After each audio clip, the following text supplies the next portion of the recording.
And we're coming to you live from the Built Ford Tough Studio. Boomer Esiason and Giannotti. It's Boomer and Gio on the Fan. Simulcast across the country on CBS Sports Network. And wherever you are in the free Odyssey app, good Monday morning. It is Thanksgiving week, believe it or not. And we are talking again about a dead season with the New York Jets. You have to feel like it is over now at 4-6. And the Giants, of course, and we will talk about the Giants. It was fun. Watching Tommy DeVito was fun. If you're a Giant fan that believes that they needed to lose every game the rest of the year and get Caleb Williams, this is a tough morning for you, but you just don't know how it's going to work out. You don't know if these kids are coming out. You don't know anything about it. And Tommy DeVito and Brian Daboll wanted to win, and they played well, and they won. And we'll see if it affects their future in a number of weeks. But the Jets ended up doing something yesterday I didn't think they were capable of doing. I thought that they were going to be locked in with Zach Wilson to the bitter end, and they actually did it. And they ended up benching him late in the third quarter. The game was out of hand at that point, but they did bring in Tim Boyle.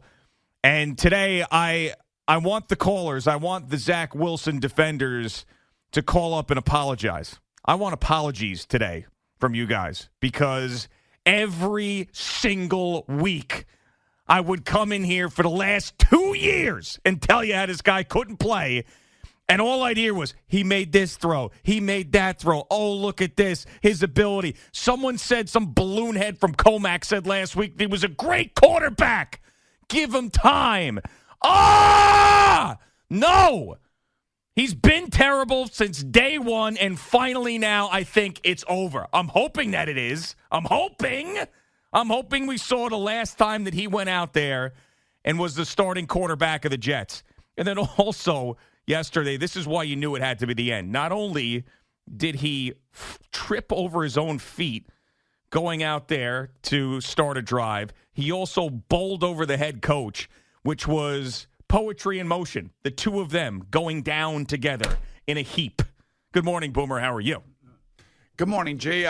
Really, it's hard to follow up that soliloquy. First of all, does anybody know who Jonathan Casillas is? Yeah, he's the guy who does the Giants.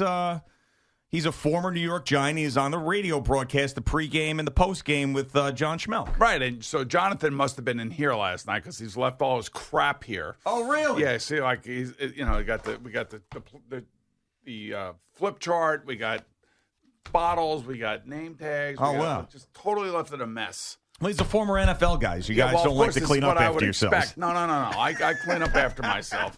I know who he is, and the point being is that he's got to be a little bit more respectful when he comes into my house. Yeah, that's true. all. Yep. I'll have a conversation with him. All right, so you're right. You're exactly right. I can't take any more. You can't take any more. Jet fans can't take any more. If Rob Saleh ends up losing his job or Joe Douglas ends up losing his job, which I doubt's going to happen, it's all because of the quarterback. It's all because of the quarterback. And then, on a parallel path, what you also have is Aaron Rodgers keep telling everybody he's coming back and doing something that nobody's ever done before. I mean, you have like these parallel stories that are just enough already. Enough. I can't take it. Yesterday at halftime, Drew Kliski's in my ear. You want to say something about the Jets? I'm like, no, I don't want to say anything about the Jets. I'm going to be talking about it for 4 hours tomorrow morning. I mean, what do you do? The question for us yesterday at halftime was like, what would you do? And I'm looking at Coach, what would you do? I mean, I guess I would try to block 8 guys and just send 2 guys out for a pass that make it somewhat palatable that at least he knows where he's throwing it. But he has been overwhelmed for 3 years. I mean, completely overwhelmed. And it's unfortunate that he tripped yesterday. It adds to the narrative, it adds to the story, it adds to who he is, and it adds to everything that everybody hates about him. And he is in the proverbial fire and has been for 3 years. And for some reason, somebody over there thinks that this is the best way to do it. When I'm sitting here watching Tommy DeVito get his brains beat in, yet still have the guts and the balls to stand in there and lead his team to victory and throw 3 touchdown passes, something Zach Wilson's never done. Right, when they were a 9.5-point underdog on the road, which was a bigger underdog than what the Jets were, by the way. So it's not like he was in some sort of favorable situation, even though they were playing the Commanders. Right, and the Giant defense got 6 turnovers. They were unbelievable themselves, and they played great. And Sam Howell was just brutal yesterday. He had that foggy look in his eyes. You could see it on the sideline. And that foggy look is something that Zach has had for 3 years. Like, there is just absolutely no confidence whatsoever in the young man to lead this team to a first down, let alone touchdowns. And you could see it. It's obvious for everybody. I don't know. I have no idea what the front office, and I love Joe Douglas. You know, I consider him first a friend, and then now I have to cover a friend who's unfortunately dealing with a decision that he's been a part of that is going to ruin him as well. And I haven't talked to him, and I won't talk to him during the season because, you know, he's got enough on his plate, and he doesn't have to explain anything to me. But he's going to have to explain a lot to a lot of people about this particular player who is a complete and utter bust. I don't know what else to call it. Nice kid, nice family, whatever. I'm not going after his character. I'm not going after his integrity. I'm not going after any of that. What I am going after is the performance. And we could sit here, and I've been through offensive line changes. I've been through different problems with certain players who stand next to the quarterback and do nothing, a la Dalvin Cook yesterday during a blitz as if he had no idea who to block. And he's standing next to Zach Wilson as he gets just absolutely steamrolled by the blitzing linebacker that is Dalvin Cook's responsibility. And I'm like, hey, Dalvin, how much did you pay for those tickets? I mean, because you got the best seat in the house watching your quarterback get drilled. Now, I don't know if that probably wouldn't happen if Aaron Rodgers were there, because Aaron Rodgers would look over to Dalvin Cook and say, look, man, you got 45, whatever the number was. You got him, because you obviously don't know what you're doing. And that goes back now to the coaching. And that goes back to Nathaniel Hackett. Now, you can only coach so well with the players that you have and what their abilities are. But when you compare, and I'm not sitting here saying that Russell Wilson is lighting up the league, because he's not. He, too, is still struggling, but he's not the struggling that he was last year. Like last year, it looked like he didn't even want to play for Nathaniel Hackett. Like, he didn't understand the offense, didn't understand what was going on. And, you know, he had his worst year as a pro. And with that contract extension, it looked like the biggest bonehead move in NFL history, other than what the Browns did with Deshaun Watson. And now you sit here and you watch Zach Wilson just get worse and worse and worse and worse and worse every week. And I'll be the first to tell you, playing in Buffalo is a bitch, especially them coming off of that, you know, the loss, and firing the offensive coordinator and everything else. But I mean, to just look at the position, you cannot put that kid on the field anymore because he's not sure of what he's doing. There is absolutely no confidence in him whatsoever within the locker room. And that's, to me, is the most important thing, regardless of what the fans or what you and I think. The most important thing is, what do his teammates think of him in that locker room? And here we are a year later, and it's deja vu. Yeah, I mean, and this is exactly what happened and exactly what we said when Aaron Rodgers went down, that here it is again. It's last year all over again.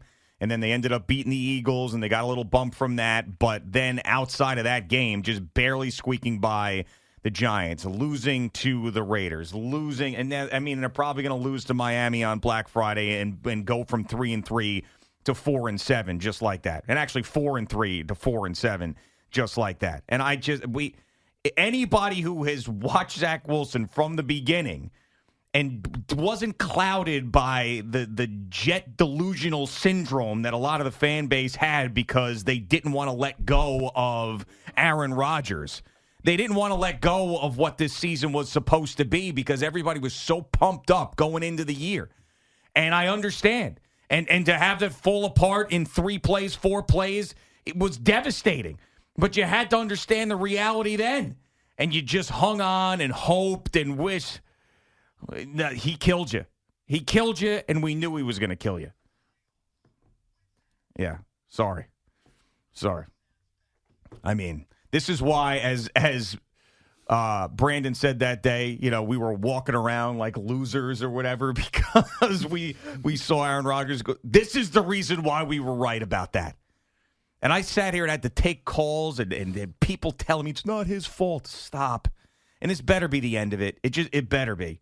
And I know that the options aren't great, but that's on the team itself. I mean, that's on Joe Douglas. That's on these guys. That's on these guys believing in him for too long and taking one or two throws in practice and making it seem like he was going to figure it out one day. And I want to know how Rob Saleh was told to bench Zach Wilson. Was it within a text message from Woody Johnson, or did someone hand him a note? Because we know that he didn't make that decision himself. He had to make that decision. Well, I mean, it doesn't sound like he makes any of these decisions himself. I know. It's unfortunate because now it's back on him, too. It's back on him. You know, that I mean, the fact that Zach tripped on the field and then ultimately ran over Rob Saleh on the sideline is just like the images of those things are so unfortunate for that team and for those guys and for the coach and the quarterback in particular. Yeah, because they're the ones, unfortunately, that are going to be taking that the is brunt just, of all of this. Is that not just perfect? I mean, one of the last images you're going to have of Zach Wilson, hopefully playing quarterback for the Jets, is him physically taking his head coach down to the ground. I mean, it is poetry in motion. Really, you couldn't have scripted it any better. It's slam poetry is what it is. I mean, think about that. It's like a movie.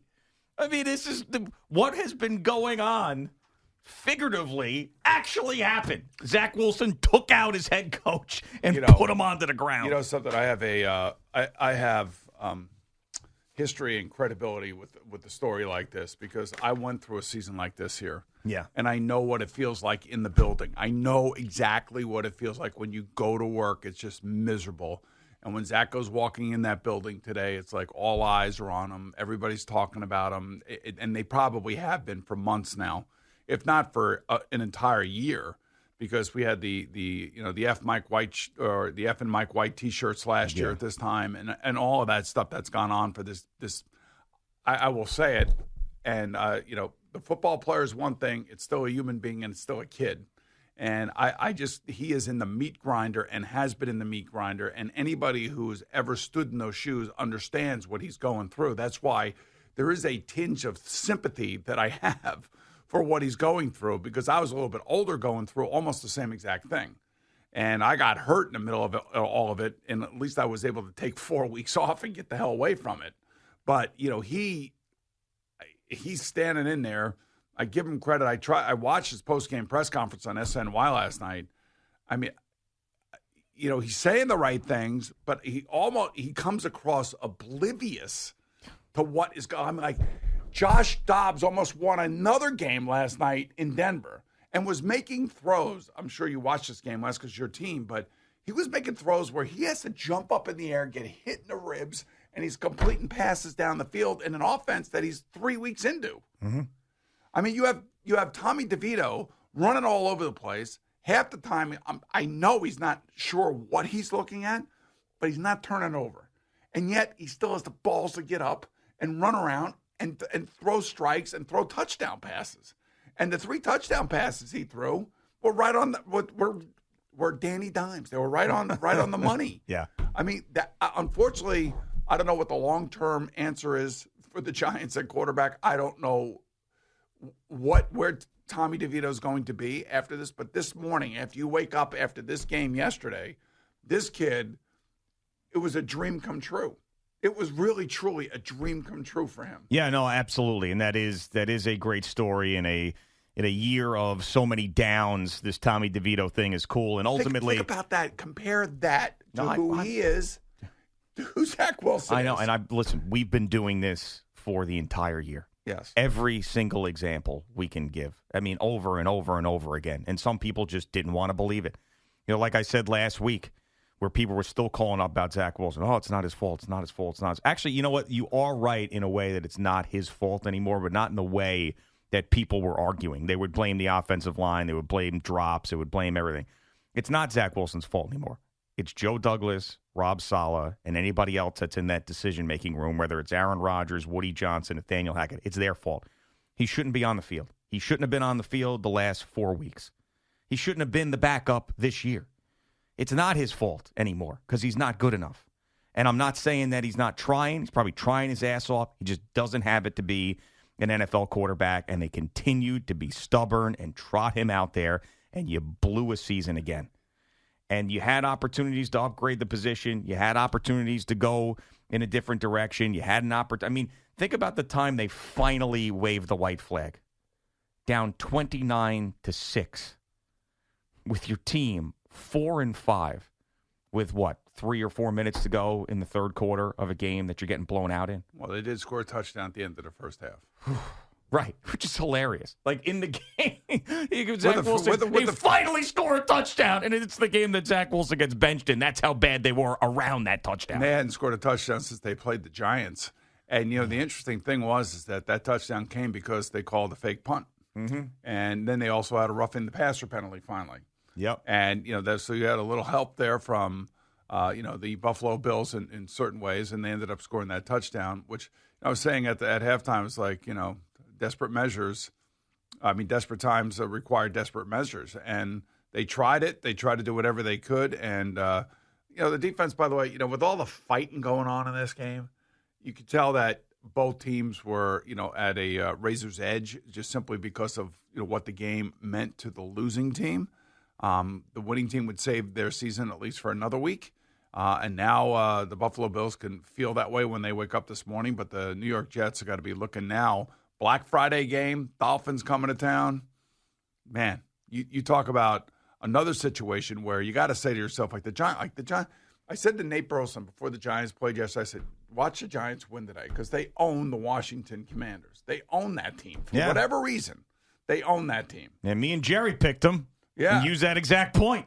They always own that team. They always beat them no matter what. You can't make it up. And you have, 6 turnovers by the Commanders. And, you have all those sacks. What were there, 11 sacks in this game?